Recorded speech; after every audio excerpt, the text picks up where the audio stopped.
changes which are to come can only come as a result of a program worked out by black people.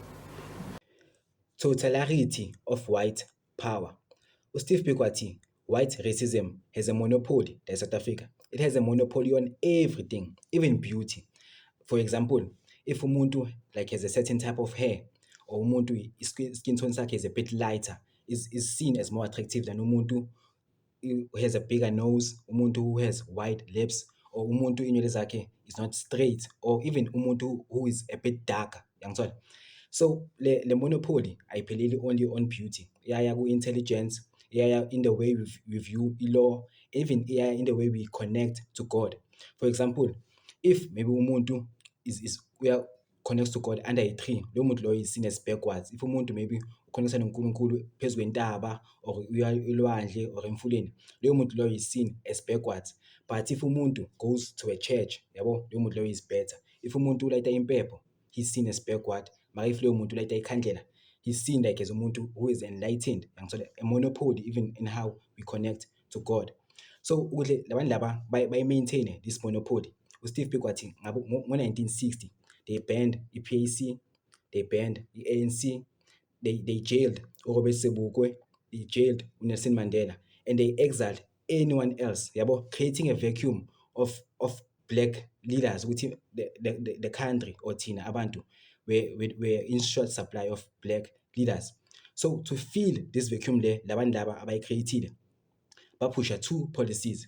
Firstly, baperpetuate i-tribalism by creating the Bantu stands. Yabo, the AmaZulu were given iZululand, AmaXhosa were given iTranskei, AmaTswana were given iBophuthatswana, AmaSotho were given iQwaqwa, AmaVenda were given iVenda, and everyone else was given a piece of land based on ethnicity yakhe, based on their tribe, perpetuating this idea of ukuthi thina abantu should fight for our tribal identities, not for the rest of the land.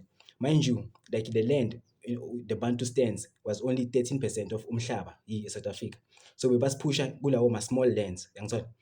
So the second policy, or the second way they went about perpetuating or maintaining this white monopoly, was creating progressive parties like white liberals.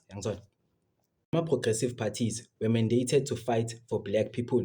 But you must understand ukuthi labantu laba ba-create i-vacuum ukuthi wonke ama-black leaders were jailed and arrested, and the only voices which existed of ama-black leaders were those who perpetuated this idea of tribalism.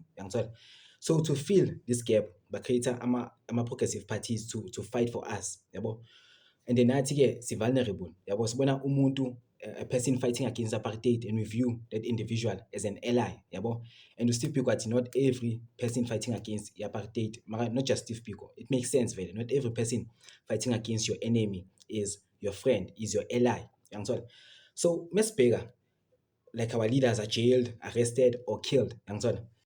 So it was a matter of time before people started relating poverty to blackness, because everyone who was poor at the time was black, without realizing ukuthi no, man, the system was designed to keep black people in poverty. For example, uRick Turner says ukuthi any black government ezo-emerge manje has to be a socialist government, ngoba na he could see ukuthi like capitalism could not work for the people. So lama progressive parties bewapusha like they had a monopoly, the monopoly on morality ngalesa sikhathi, ngoba it's only tribalism leaders asele, ama-progressive leaders wethu are arrested, jailed, or exiled. So lama progressive parties made a monopoly ukuthi any other party or any other progressive leader has to be non-racial. Kumele ibe like a non-racial organization. No racial organization can strive and fight this repressive system. And forgetting what dying of non-racialism is the main reason the PAC, the ANC fell apart. Yabo. So lama progressive leaders aligned themselves nama progressive white parties, yabo, and they took like their advice from bonke lama progressive white parties, because you must understand ukuthi ngalesi lesi black inferiority was rife, like was thriving, yabo. So if Steve Biko this wathi inkinga ngalama white liberals ukuthi baza when black people feel inferior, yabo, and ebona ukuza kithi bazosinceda ba perpetuate the idea of of white superiority, yabo, and they fail to understand ukuthi the issue with black people at the time is not blackness, but the true issue is white racism. So if like they were genuine in their concerns, they wouldn't be coming to Tina, the subjugated people, to fight blacklessness or the idea of hopelessness. They would go to their own communities and fight white racism. But because they benefit now from white racism, so bazoyilwa partially.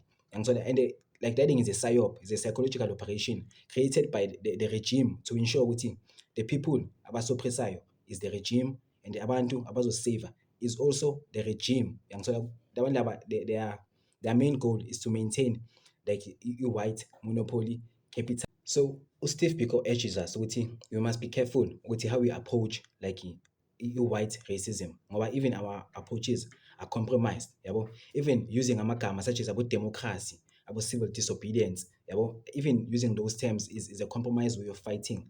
And so that's why this is one of the main reasons Malcolm X and Martin Luther bebangazwani, yabo, because Malcolm X believe ukuthi Martin Luther naye is compromised because he's like a black bourgeoisie.